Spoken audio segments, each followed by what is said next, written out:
Oh no, we are off the rails. Oh yeah, we are completely over the cliff. I'm Angela Duckworth. I'm Mike Maughan. And you're listening to No Stupid Questions. Today on the show, what does it mean to have a good sense of humor? Hey everyone, I've got this great joke.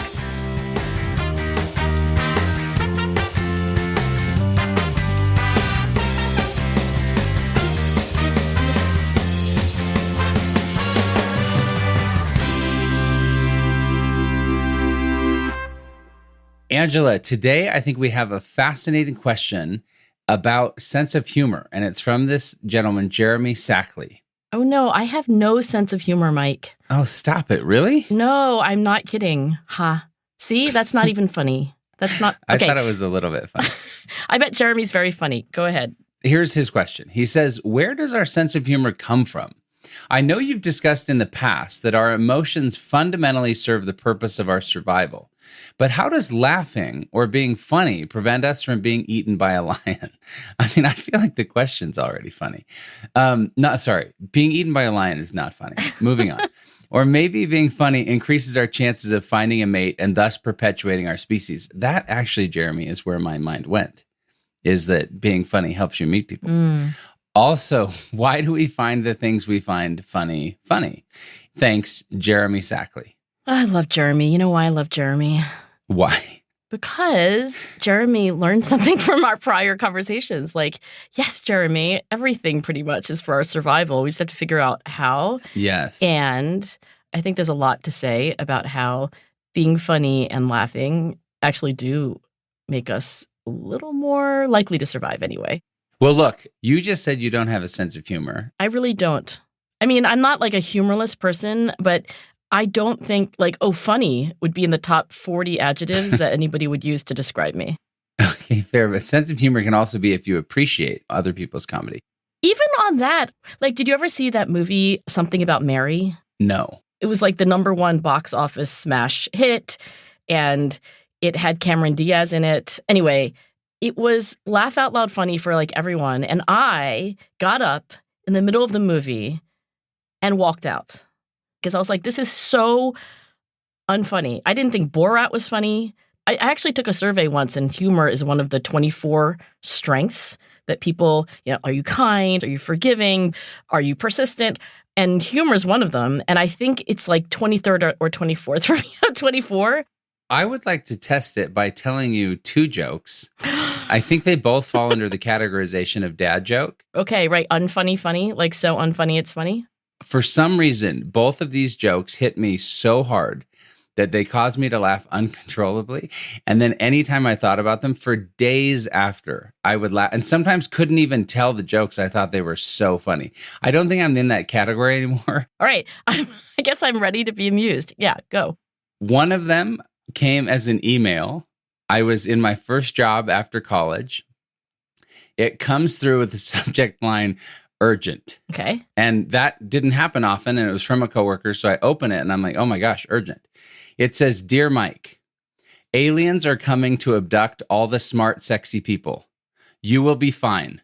I'm just writing to say goodbye. Okay, See, I just faked laughing. I know you did. I laughed so hard. Really? I nearly fell out of my chair. You nearly fell out of your chair. I don't know. I thought it was funny. Here's the other one. Okay. You're also a terrible audience. Jeez. I know. This is so terrible. I feel even worse now. Okay, go on. With all the sadness and trauma going on in the world at this moment, it's worth reflecting on the death of a very important person, which almost went unnoticed. Larry LaPrise, the man who wrote The Hokey Pokey, died peacefully at age 93. The most dramatic part for his... This is so cute.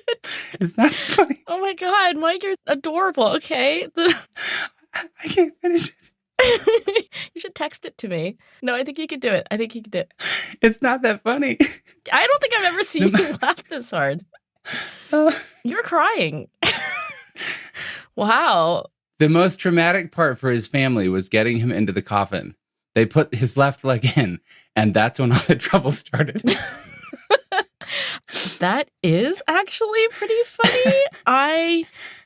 am not crying, but I will give you this. That is definitely better than the first joke, which I've already forgotten. Okay. And how did you come upon this gem, Mike? My dad, I told you it was a dad joke. My dad sent me this. Wait, was this in the actual obituary? This was not in the obituary. No, I don't even know if Larry LaPrize wrote the Hokey Pokey. Oh, the whole thing could be made up. Yeah, I've never fact-checked it. Anyway, I have not thought of or told that joke in years, and I still was laughing so hard. I'm crying. Okay, wait, now you just reminded me. I was like, oh, I don't know any jokes. I do remember laughing earlier in my youth. I won't repeat the things just because they're like knock-knock jokes and, one is a door, not a door, one it's ajar. But here's a recent joke. It's a joke from Danny Kahneman, and I think he told me it was his favorite joke. And I'm sure I'm going to bludgeon it, but it goes like this. An apple a day keeps the doctor away. And what do 20 apples a day keep away? I don't know. 20 apples a day keep 20 doctors away. Okay, nothing. Danny thought it was hysterical. Where's the joke, though? You don't think that's funny? I don't think that's funny at all. You were like, hokey pokey and coffins, that's funny. I know. I'm sorry. Okay. I am sure Danny would have told it better. Well, so here's where I want to get to Jeremy's point, because as I was just telling you that joke, I was laughing so hard I was crying, and therefore absolutely would have been more likely to be eaten by a lion. Okay. And so Jeremy would say that was not a self-preservation mechanism. But he does say maybe being funny increases our chances of finding a mate, thus perpetuating the species. I think that there's a lot to be said for this idea that humor does a lot to connect us as humans and bring us together in a way that other things probably don't. See, this is why I love Jeremy so much. Jeremy not only took home the lesson about emotions being for our survival, like everything else about us, but also I think Jeremy had the right intuition about what it is about laughing and humor that might be adaptive from like a pure survival standpoint. It is really, at the end of the day, about having a social connection. So it doesn't help you escape a lion in the moment. Other things help you, like fear and adrenaline and cortisol. But if you think about escaping a lion, in the long run, it's just so much better to be part of a tribe, for example. Right. Having lots of other people who have your back. And we are, as Aristotle said, a social animal. We survive by connecting with other people. I actually think, going back to his question on the evolutionary effect of laughter and where it comes from, I learned something really interesting from the podcast Endless Thread. It talked about the 100 million year origin story of laughter and humor. And it goes through this idea that, for example, chimpanzees, they laugh a lot, but it's based mostly on physical contact, whereas human beings will laugh more at stories. And so they've seen this vocalization during play, meaning that animals will laugh or indicate that they're having fun or enjoyment in apes, monkeys, black bears, rats, seals. But human beings are kind of the only ones who can determine someone's playful intentions without physical touch. Right, I can tickle you with a story. Yes. So, that's really interesting. But why do animals tickle each other? What they speculated is that it helps us with these really important learning tools. So, for example, if chimpanzees are playing fighting, which will help them later defend themselves, by laughing, they're able to signify, oh, we're having fun. Then they do it in a constructive manner. But they've done play fighting with animals that don't have a voice box and therefore can't laugh. And in those circumstances, the kind of childlike horseplay turns into real fighting very quickly because there's no communicative mechanism. There's no signal. Yeah, no signal to say, hey, this is for fun versus I'm actually threatening you. Okay, so this is why, I grew up in the age of sitcoms.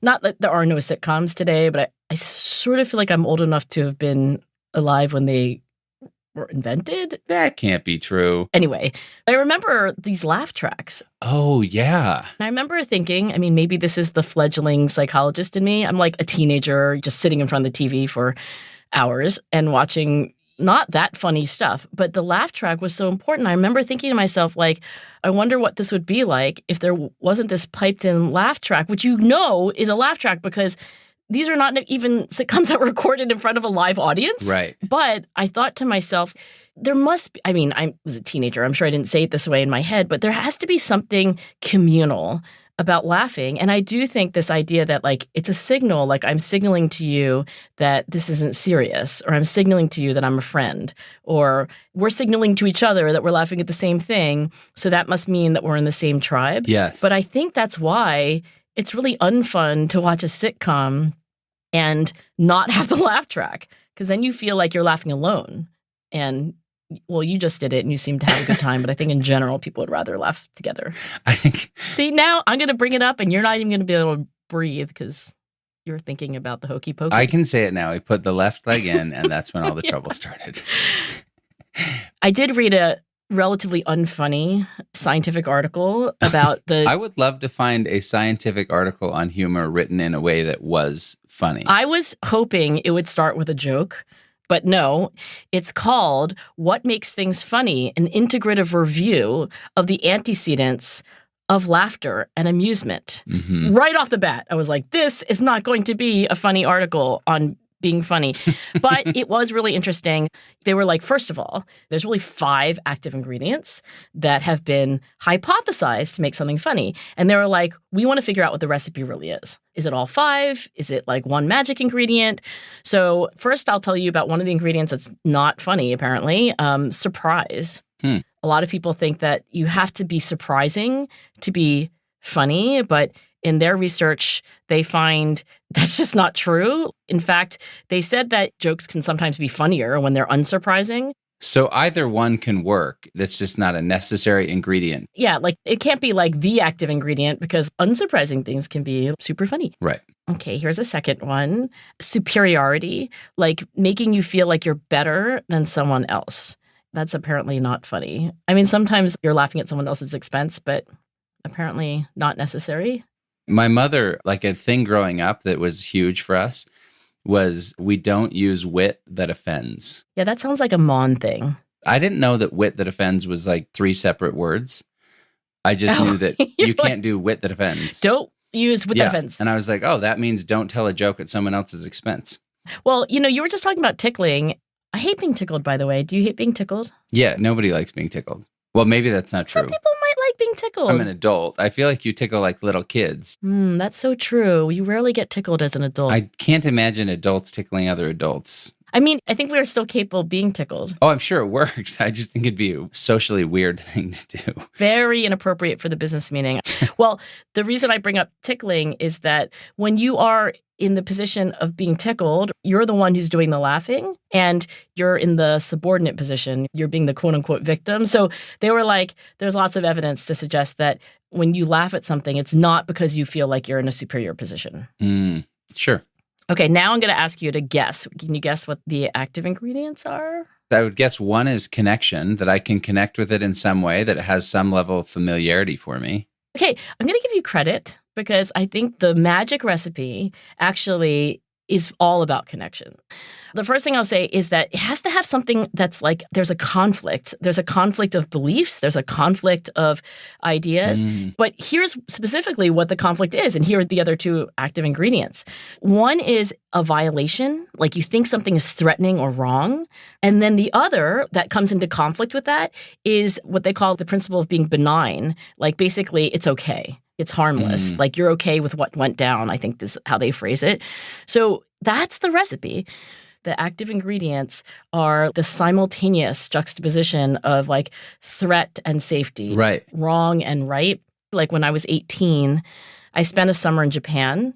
And I think one of the things that made it really hard is that I didn't find anything funny and nothing I said was funny. Like there was no connection because I think a lot of what makes one person laugh at the same thing that another person is laughing at is kind of being on the same wavelength. Like you are vibing. And because I was so disconnected with Japanese culture and everything was foreign, literally and figuratively, I think I didn't laugh for the entire 3 months or 2 months that I was there. So I think one of the reasons why it is so bonding is because when you're an 18-year-old from Cherry Hill, New Jersey, and you are in a suburb of Tokyo, what I find to be benign is not what they find to be benign. What I find to be wrong is not what they find to be wrong. Like, the reason why I think humor is so connecting is that you have to be in this sweet spot where, like, oh, yeah, I agree, that's benign. Oh, I agree, that's safe. Oh, I agree, that's wrong, and I agree, that's right. And I think that's why it's so culturally specific. Your friend group probably has things that you all laugh at, but like other people don't. So connection is always about some kind of exclusivity, too. Yeah, it's interesting because even that exclusivity can be an entire country, an entire culture, is what you're saying, because there's that in-group element. Right, I fit in here. Well, look, Angela and I would love to hear your thoughts on humor.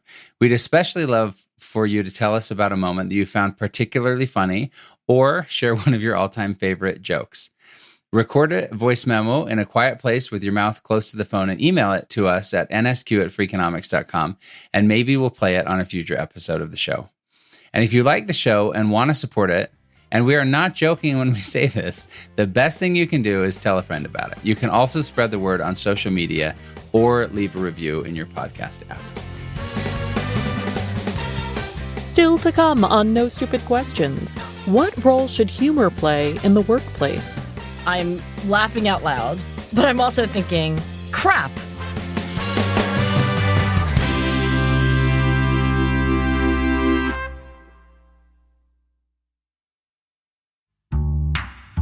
Now, back to Mike and Angela's conversation about humor.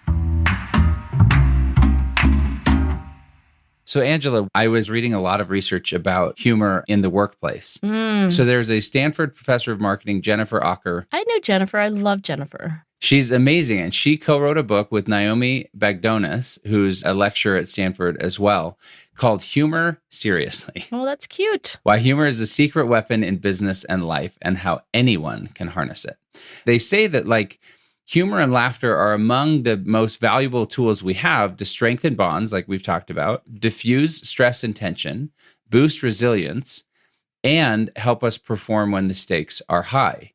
And so they talk to lots of behavioral scientists, world-class comedians, different business leaders to just better understand how does humor work and what should they do in the workplace. And they basically dive into 4 deadly humor myths, they call it. Mm-hmm. And the first thing is they say that we're too worried that work is just a serious place.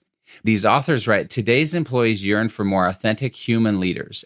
Humor is a powerful leadership strategy to humanize oneself, break down barriers, and balance authority with approachability. And they specifically talk about self-deprecating humor and the power of that. Okay, wait. I need to interrupt you. I know there are 3 other myths, but I have to say how helpful that is to me because on a recent occasion, I made this mistake. I was like, well, this is a serious occasion. I should be serious. So the occasion was the 100th anniversary of Simon & Schuster, who is my publisher. And so they said, Angela, will you give a 4-minute talk? Everybody's there for 4 minutes, except for like Jerry Seinfeld, who got like 10. And Jerry Seinfeld did not do stand-up. He was just interviewed. But by the way, his whole interview was hysterical. I was going to say, I bet it was still enormously funny. And I had prepared a 4-minute talk on why writing is so important to human intelligence. So I had this like evolutionary story and like what happens in the brain when we read words. So I wrote a very, very unfunny, there was not a word of wit in what I said. Right. And so I get this like polite applause afterwards and I slink off stage. And then for the rest of the evening, from the back of the stage, there was like a monitor and we could see everybody else.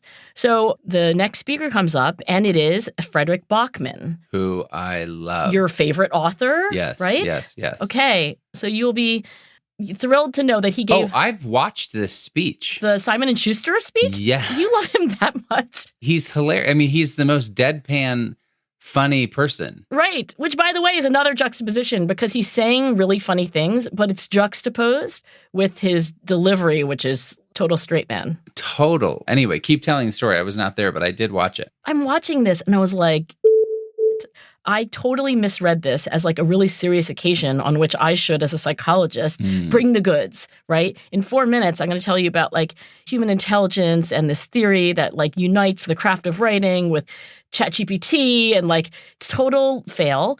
He gets up and everything he says pretty much is a joke from the beginning to the end.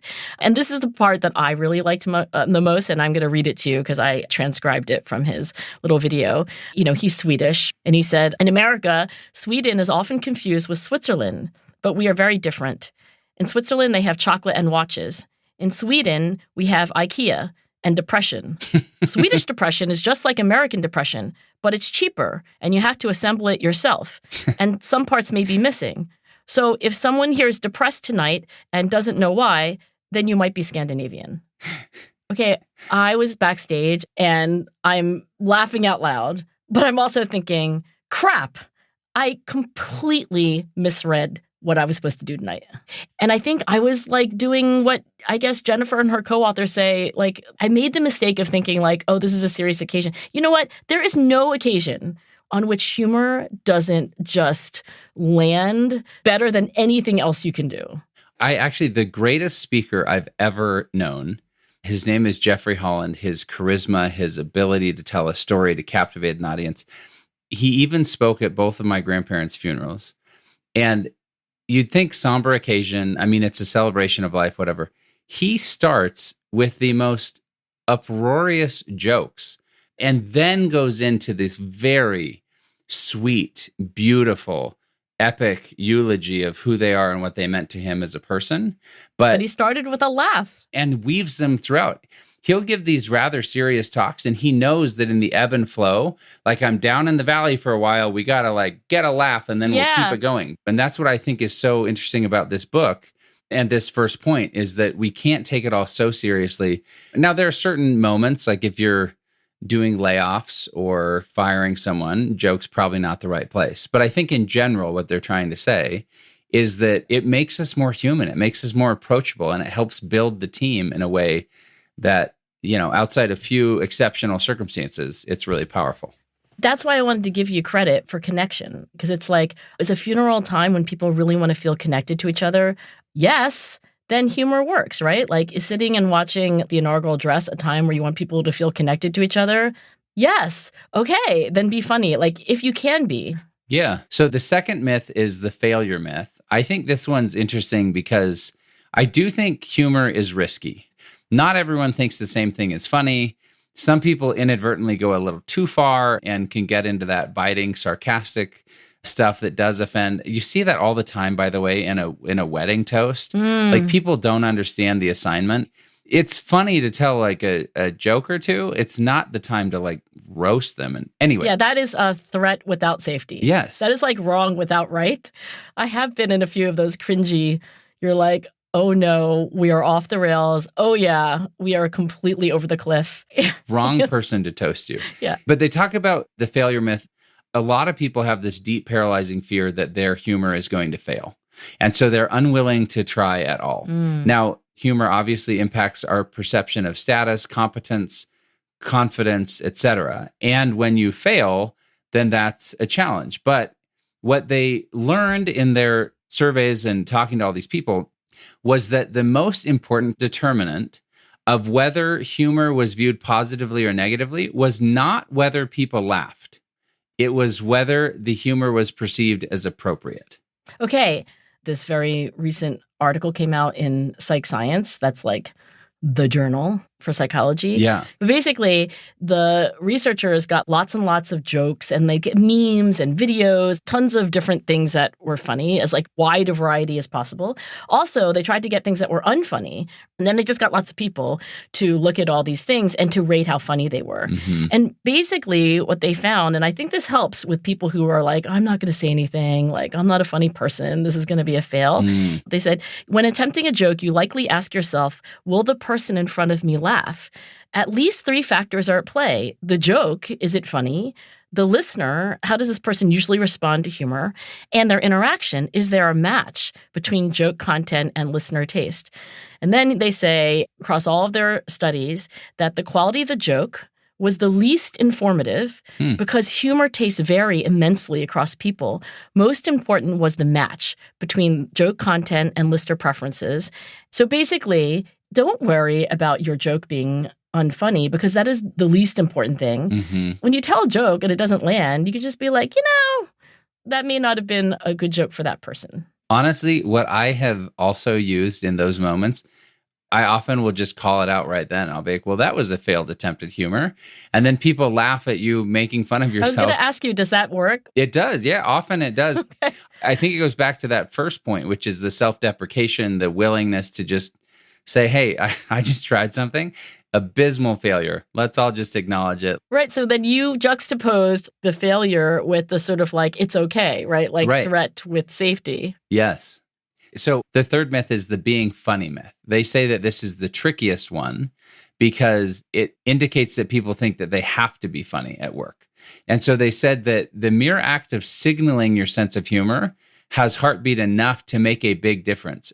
Even if you're not the one out there telling the jokes, if you're just the one laughing, well, then you're still viewed as more respected, more pleasant to work with, as a friendlier person. That's definitely where I'm starting out because I am not. I'll admit, I love being around people who laugh at my jokes. My older sister, Christy, I can say the dumbest things, and she has a loud, ringing, beautiful laugh.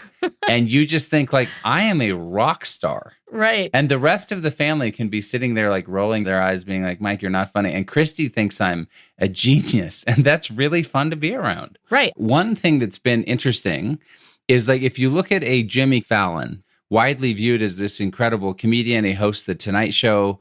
James Corden had The Late Late Show. If you watch them, they are funny. But what they do more than tell any jokes is they laugh at everything. Oh, they appreciate funny. Yeah. And Dick Costolo, the former CEO of Twitter, he said this about laughter, which I thought was pretty interesting. He said, you don't have to be the quickest wit in the room. The easiest way to have more humor at work is not to try to be funny. Instead, just look for moments to laugh. Okay. So if I am interpreting this like piece of advice that he's giving is like, you don't have to be the one who's like, hey, everyone, I've got this great joke. But you can be the person who laughs at whatever is happening. Like, you don't have to be the generator of humor. Right. You can be the appreciator of humor. Honestly, I think that's a huge piece of Jimmy Fallon's rise. Yeah, interesting. Jimmy's not telling all the jokes, but if you watch Jimmy interview someone, they'll say something that's maybe moderately funny, and he's like rolling off his chair laughing so hard. And I think that that's half the entertainment is his ability to laugh, not his ability to be the joke maker. I really love this because this is like the zero entry pool for humor. It's like, Angela, you can't go into the deep end yet because, you know, humor is like your 23rd or 24th strength out of 24. But maybe you could look for opportunities to laugh at Mike's jokes. Look for times where you could be Jimmy Kimmel. Yes, Jimmy Fallon, but they're both named Jimmy. They are so easily confused. They almost look like the same person, right? Am I the only one who thinks that? I mean, what are the chances that the two main comics hosting late night shows are both named Jimmy? Someone should have said, look, I'll be James. You be Jimmy. This is going to work out great for both of us. Who knows? Yeah. I wonder if, like, you know, it's in that book, How to Win Friends and Influence People. Laughing at someone's jokes, it's pretty hard to think of anything that would endear you more. And that's, I think, this point number 3 that they're making. Yeah. If you can't be anything else, just be the person that can laugh. The Jimmy Fallon principle. We'll call it the Jimmy Fallon. The last one is the born with it myth, meaning that you're either funny or not. And they're saying, look, it can be something that you can train and strengthen and you can get better at understanding and engaging in humor. Now, I will say, I think that the least funny thing ever is creating a formula and walking into a room and being like, okay, if I surprise them with the right amount of conflict and benign, I mean, it's just like, okay, now you've lost everybody. But their point is that we can all learn, and they hearken to the great Carol Dweck of a growth mindset, that you can develop a better sense of humor and a better ability to engage with humor versus the fixed mindset of, I'm not a funny person. On this last point, you're like, I don't know about that. Like, I think the least funny thing you could do is to like walk in the room and think like, how do I juxtapose threat and safety? I beg to differ. And one reason I beg to differ is that, you know, I've read a lot of books on craft. So I did read cover to cover this book by Judd Apatow, the director. It's called Sick in the Head. And it's very autobiographical. It's basically how he was obsessed with comedy from a very young age.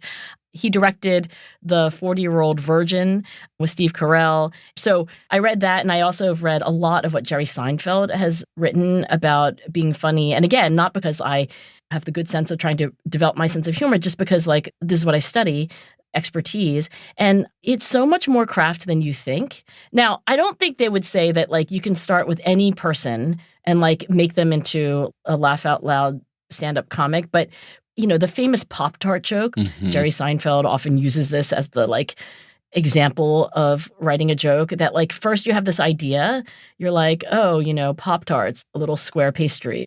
Oh, funny, we put it in the toaster. And then over like hundreds of iterations, he is buffing and polishing it and getting the juxtaposition and the timing and the words just right. So I kind of want to challenge you on that because I know it sounds like a deeply unfunny thing to be so premeditated about it. And yet I wonder how much of spontaneity, like I can think of people who I do think are funny and they do say things that feel like very off the cuff. But I wonder if it is more like learning how to dice an onion and like less like just a, you know, gift. I guess the way that I would think through it is because of the extraordinary amount of practice and craft that goes into it, that's what allows them to be funny in a spontaneous way. Like maybe you've practiced this and then also this muscle that you've been like building is really strong. And I guess that's what I'm saying. If I'm walking into a meeting, I cannot walk in there with a memorized joke that's not stand-up. It's the ability to interact naturally with people over the course of the meeting and say something that's really funny or that makes people laugh. But I guess what you're saying is that your ability to do that in a spontaneous way can be massively improved. Right. So I do think it is, you know, something that is spontaneous in the moment. It doesn't have to be like rehearsed. But I do think this constantly looking for things that are like true and also uncomfortable, like sort of wrong, but kind of right. Like I think that you just end up highly skilled. Right. So, Angela, as we are wrapping up this conversation on humor, I wanted to hearken back to one of my favorite, stupidest memories. I was having a tough time. I don't even remember what was happening. And instead of watching a bunch of episodes of, say, The Office or Modern Family or something, which are funny and I find engaging, I went to YouTube or TikTok or something, and I just watched for like an hour the highlight moments of the shows, like the funniest moments. And there's nothing as powerful as laughter. Even in that moment, I wasn't connecting with other individuals per se, because I was by myself just like wallowing, but it got me out of a funk. And then you want to go connect with humans again because you know that there's a whole world of people out there that can make you smile and make you laugh.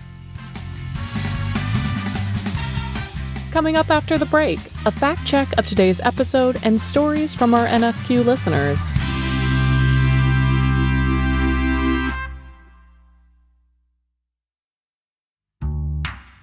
And now, here's a fact check of today's conversation. Singer-songwriter Larry LaPrise is often credited as the creator of the novelty song and dance, The Hokey Pokey. LaPrise died in 1996 at the age of 83, not 93 as Mike suggested. However, the true origin of the song has been debated for years. A similar composition called The Hokey Pokey Dance was copyrighted a few years earlier by musician Robert Deacon, who claimed that LaPrise stole the song from him. Northern Irish musician Jimmy Kennedy has also claimed rights to a version of the song called Hokey Cokey or Cokey Cokey. It's also possible that the words hokey pokey come from the phrase hocus pocus. According to the New York Times, the song may have been written by 18th century Puritans to mock the language of Latin Mass. Later, Angela says she feels like she's old enough to have been alive when the first sitcom aired. The first ever situation comedy on American television, Mary Kay and Johnny, premiered in 1947. By the time Angela was born in 1970, many additional sitcoms had achieved widespread success. There's I Love Lucy, Leave It to Beaver, The Dick Van Dyke Show, and The Brady Bunch, just to name a few. And we should note that laugh tracks were often used, even when shows were recorded in front of a live audience. In 1950, American sound engineer Charlie Douglas, dissatisfied with the live audience reactions on early TV shows, adopted a technique from radio to enhance or reduce recorded laughter. Though controversial, this approach quickly became the industry standard. That's it for the fact check. Before we wrap today's show, let's hear some thoughts about last week's episode on why we get stuck in suboptimal situations. Hi, Angela and Mike. This is Molly calling from Fiji.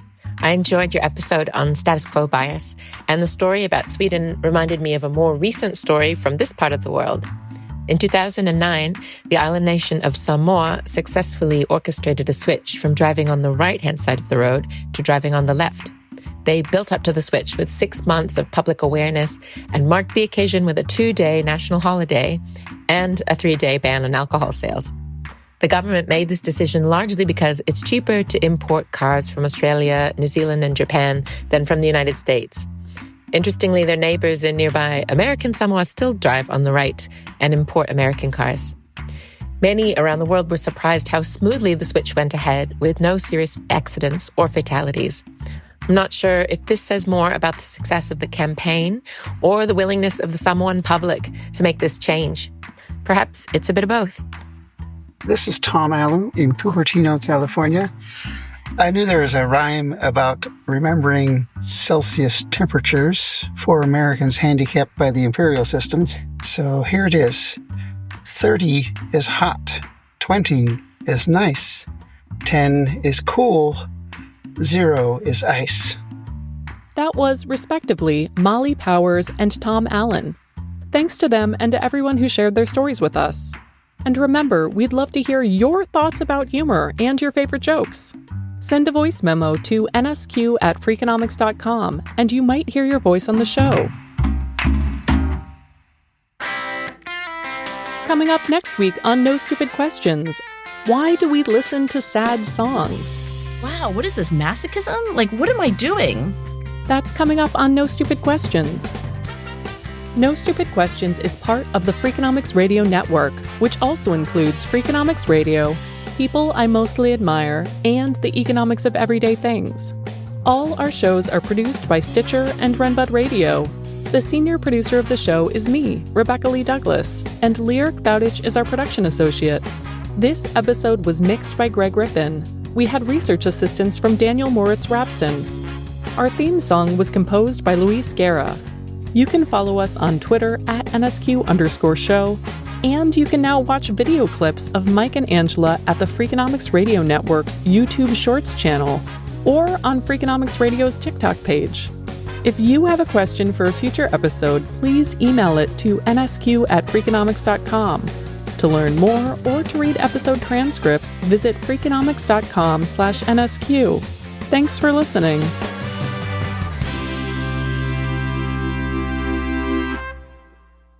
Is that funny? I need the laugh track. The Freakonomics Radio Network, the hidden side of everything. Stitcher.